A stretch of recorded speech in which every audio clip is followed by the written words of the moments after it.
I was really excited to tell a story about human relationships, and especially coming out of the pandemic, it seems like we're still very disconnected, and there's a epidemic of loneliness right now, so I felt like it was something that I really wanted to explore and hopefully people can relate to.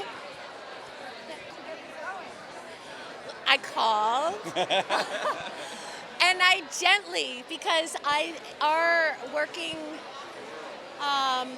relationship is very sacred to me, and I take it very seriously, and I want to do right by Josh, and like I have a great deal of respect, and so I wanted it to be right, and we've often talked about doing something again, but we never knew what. So it was really about that and agreeing to go for it, I suppose. Well, he said yes, and that made me feel very good. The time that we spent together when we were young is very precious to both of us, and is like one of the core personal and professional relationships in my life. And so we had talked about it over the years, but then I don't think you're giving yourself enough credit, because then she creates this beautiful space for the two of us to be able to come back and work together and tell a beautiful story, a hopeful story, a real human story. And for me, I was both flattered and very excited to have the opportunity to come back and share this space with you after all of these years and have a story that is ours to tell, right? You wrote this for us. You did the whole thing.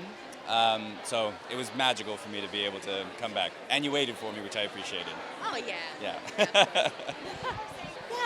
I think we both love New York. And it is a bit of a love letter to New York. Because what I love about New York is the fact that we're living our lives in front of strangers all the time. And there's something about that. And how we're always confronted with other people's problems, making ours have perspective.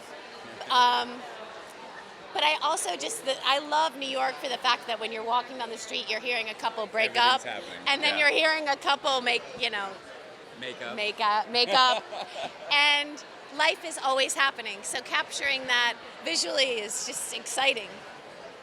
Well, I think to the point of the city of New York, the boroughs of New York, I guess, playing a character in the movie. So to be at New York's movie festival, right? To be at Tribeca, specifically on a big anniversary year, it just feels right. And after a Knicks win. And after a Knicks win, yeah. The city is alive right now. Yeah, we love to see it. It's popping. Yeah.